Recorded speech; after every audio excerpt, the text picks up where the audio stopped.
बिस्मिल्लाहिर्रहमानिर्रहीम अस्सलाम वालेकुम। 22 फरवरी 1974 को वज़ीर आज़म पाकिस्तान जनाब जुल्फ़िकार अली भुट्टो ने जब बांग्लादेश को तस्लीम किया तो क्या वो आइन की खिलाफ वर्जी थी? 16 दिसंबर 1971 को भारत की खुली जहरीत के नतीजे में कायम होने वाली रियासत बांग्लादेश को एक आज़ाद और खुद मुख्तार मुल्क की हैसियत से दुनिया के बेशतर ममालिक तस्लीम कर चुके थे। सिर्फ शिकस्त खोर्दा पाकिस्तान और इसके चंद करीबी हलीफ ममालिक ने तस्लीम नहीं किया था। भूटान और भारत पहले ममालिक थे जिन्होंने 6 दिसंबर 1971 ही को बांग्लादेश को एक आज़ाद मुल्क के तौर पर तस्लीम कर लिया था, जबकि पाकिस्तान के रवायती हलीफों में से बरतानिया ने जनवरी 1972 और अमेरिका ने अप्रैल 1972 में तस्लीम किया था। इस्लामी ममालिक में सेनेगाल पहला मुल्क था जिसने बांग्लादेश को फरवरी 1972 में तस्लीम कर लिया था, लेकिन दीगर इस्लामी ममालिक ने पाकिस्तान के साथ 22 फरवरी 1974 को लाहौर में इस्लामी सरबराही कॉन्फ्रेंस के मौके पर बांग्लादेश को एक आज़ाद और खुद मुख्तियार मुल्क के तौर पर तस्लीम किया था। चीन ने सबसे आखिर में 31 अगस्त 1975 को बांग्लादेश को तस्लीम किया था, जो कबल अजीम तारीख में पहली बार अपना हक इस्तेमाल करते हुए 25 अगस्त 1972 को बांग्लादेश की अक़वाम मुत्तहिदा की रुकनीत को वेटो कर चुका था, जो भुट्टो साहब की एक और बहुत बड़ी सफारती कामयाबी थी। क्या बांग्लादेश को तस्लीम करना आइन शिकनी थी? 10 अप्रैल 1973 को मंजूर होने वाली मुतफ़िका आइन के मुताबिक बांग्लादेश बदस्तूर मशरकी पाकिस्तान की सूरत में पाकिस्तान का एक मुस्तकिल हिस्सा था।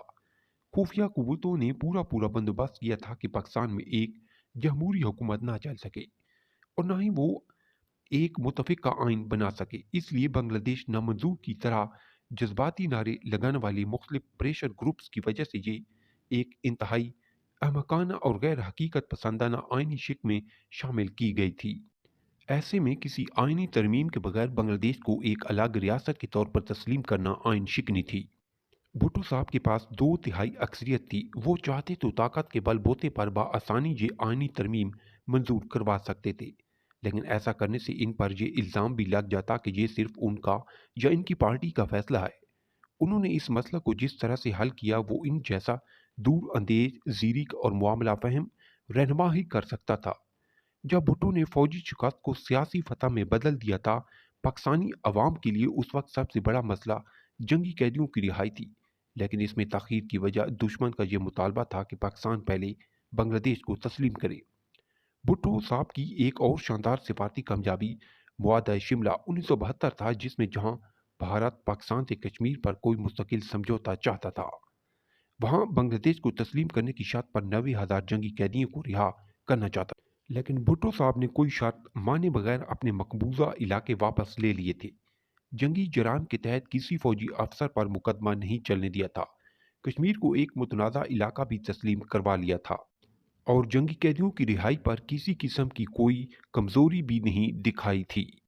भुट्टो साहब ने भारत और बांग्लादेश की ब्लैक मेलिंग कबूल नहीं की और जंगी कैदियों की रिहाई के मसले पर 11 मई 1973 को आलमी अदालत इंसाफ से रुजू किया था और ये मौक़िफ़ अख्तियार किया कि जेनेवा मुआहदे के तहत भारत को जल्द अज जल्द जंगी कैदियों को रिहा करना लाजिम है। भारत मुतवक्किल फैसले और आलमी दबाव से घबरा गया था और 28 अगस्त 1973 को सात तरफा मुआहदा दिल्ली के तहत गैर मशरूत तौर पर न सिर्फ जंगी कैदियों को रिहा करने का पाबंद हुआ, बल्कि बांग्लादेश उन 195 पाकिस्तानी फौजी अफसरान पर जंगी जराम के तहत मुकदमा चलाने के मुतालबा से भी दस्तबरदार हो गया था।